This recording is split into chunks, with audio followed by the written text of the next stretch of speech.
آپ کی سوچ کیا کہتی ہے؟ زندگی میں ہمیشہ یہ 3 نیکیاں ہر کسی کے ساتھ کیا کرو، چاہے وہ اپنا رشتہ دار ہے، چاہے دوست ہے، چاہے آپ اس سے حسد کرتے ہیں، بغض کرتے ہیں، لیکن یہ 3 نیکیاں ہر کسی کے ساتھ کیا کرو کہ اگر آپ کسی کو نفع نہیں پہنچا سکتے تو نقصان بھی نہ دیا کرو،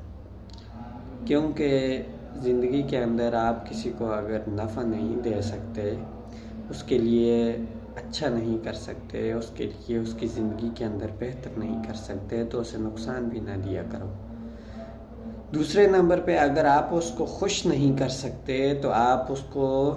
رنجیدہ بھی نہ کیا کرو، تاکہ وہ زندگی کے اندر آپ کی برائی بھی نہ کرے، آپ سے حسد بھی نہ کرے، بغض بھی نہ کرے، اور نہ ہی آپ کے لیے بد دعا۔ اور تیسری چیز ہے کہ آپ کسی کی تعریف نہیں کر سکتے تو اس کی برائی بھی نہ کیا کرو، کیونکہ تعریف تو کرنا ٹھیک ہے، اس کے دل کو خوش کر دینا ہے، لیکن اگر آپ اس کی برائی کرتے ہیں، آپ اس کو برا بھلا کہتے ہیں، تو اس سے اس کے دل کے اندر سے آہ نکلتی ہے جو وہ انسان کو بہت ہی بری جگہ لے جاتی ہے، انسان کو برا انجام دکھلاتی ہے۔ اس لیے یہ 3 چیزیں یاد رکھیں، اور کسی کے ساتھ اگر اچھا نہیں کر سکتے، برا بھی ہمیشہ نہ کیا کریں۔ جزاک اللہ۔